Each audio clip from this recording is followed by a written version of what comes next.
வணக்கம். இந்த வீடியோவில் கப்புள்ஸ் ரீல்ஸ் கொடுமையை தான் நம்ம பார்க்க போகிறோம். வாங்க வீடியோக்குள்ளே இருப்பலாம். நம்ம சேனலை சப்ஸ்கிரைப் பண்ணி வச்சுக்கிங்க. வாங்க கண்டினியூ பண்ணலாம். முதலாவதாக ரத்தத்தை குடிக்கும் மனைவி.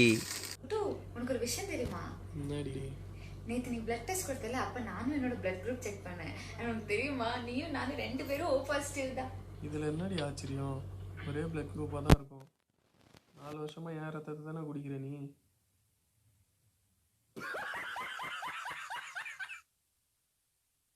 புருஷனோட ரத்தத்தை குடிக்கத்தான் பொண்டாட்டியோட வேலையாம்.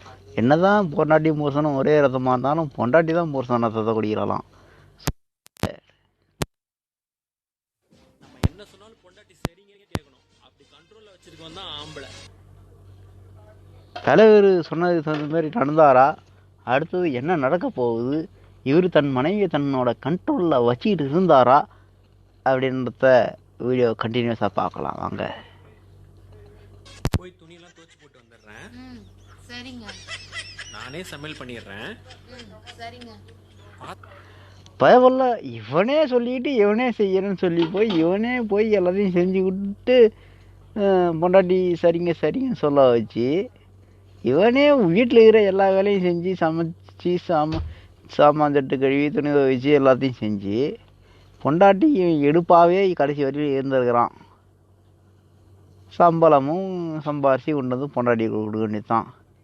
பொண்டாட்டின்னா வேலை தின்னுட்டு தூங்குற வேலை இந்த வேலை தான். இதுக்கு போய் இவனுக்கு ஒரு பில்டப்பு.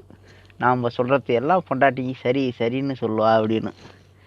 இதெல்லாம் ஒரு பொழப்பு.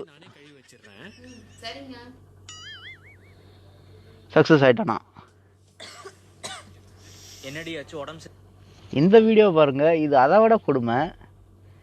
அதாவது உருட்டு மனைவியில் உருட்டு என்னான்னு சொல்லி இதில் தெளிவாக பார்க்கலாம். எல்லாம் ரீல்ஸாக தான் இருக்குது. தலை வலிக்குதுடா. இப்பதானே மெடிக்கல் போனேன். சொல்லியிருந்தா மாத்திரை வாங்கிட்டு வந்திருப்பான்ல. சளியும் பிடிச்சிருக்காடி. இதெல்லாம் சொல்லி தொலைறதுக்கு என்ன கேடு? உன்னை தவிர என் வாயால வேற எதையும் பிடிச்சிருக்குன்னு சொல்ல மாட்டேன்டா. பார்த்தீங்களா எந்த மாதிரி உருட்டுறாங்கன்னு? எனவே கணவர்களே, மனைவியிடம் கொஞ்சம் உஷாராக இருங்கள். நீங்களும் மனைவிக்கு தகுந்த மாதிரி உருட்ட கற்றுக்குங்க.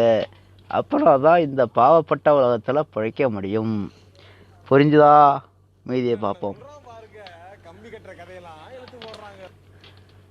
ஒவ்வொரு சக்சஸ்ஃபுல் மேனுக்கும் பின்னாடி ஒரு பெண் இருப்பான்னு சொல்லுவாங்க. சரி, தலைவர் சொல்கிறாரு ஒவ்வொரு சக்ஸஸ்ஃபுல் மனிதனுக்கும் பின்னாடி ஒரு பொண்ணு இருப்பாங்கன்னு சொல்லி. தலைவரோட வாழ்க்கைக்கு பின்னாடி அவங்க பொண்டாட்டியாக இருக்கிற அந்த பொண்ணு இருந்தாங்களா? யார் இருந்தாங்க? நம்மளுக்கு பின்னாடி யார் இருக்க போகிறாங்கன்னு சொல்லி தலைவர் ஒரு அட்வைஸ் கொடுப்பாரு. அதை நம்ம மூசாக கேட்டுட்டு அதன் பிரகாரம் நடக்க நம்ம முயற்சி பண்ணலாம். சரி வாங்க, தலைவர் சொல்கிற அந்த சக்ஸஸ்ஃபுல் பெண் யாருன்னு சொல்லி பார்ப்போம். நீங்க சக்சஸ் ஆகலையா?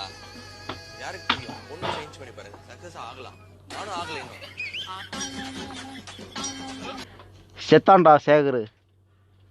தலைவர் சொல்கிறாருங்க, சக்ஸஸ் ஆகலைன்னா நீங்கள் உங்களுக்கு பின்னாடி இருக்கிற பொண்ணு, அதாவது உங்கள் பொண்டாட்டி, உங்களுக்கு துணையாக இருக்கிற பொண்டாட்டியை சேஞ்ச் பண்ணி பாருங்கள். ஒருவேளை நீங்கள் சக்ஸஸ் ஆகலாம். தலைவரும் அதான் செய்ய போகிறாரு. ஆனால் அதுக்குள்ளே அந்த அம்மா இவரை ஹாஸ்பிட்டலுக்கு அனுப்பிடுவாங்கன்னு நினைக்கிறேன். போச்சுரா.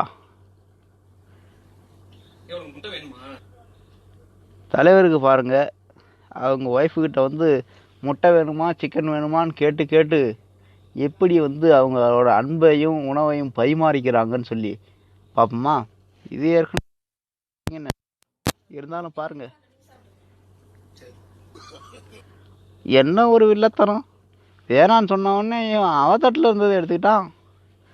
ஐயையோ பாவம் அந்த பொண்ணு. முட்டையை பருகு விடுத்துச்சு. சிக்கனும் போச்சா? ஐயையோ, முட்டையும் போச்சு சிக்கனும் போச்சு. என்ன வாழ்க்கைடா, கருமா வாழ்க்கை. So sad. சரி, அவ்வளோதான் இந்த வீடியோ.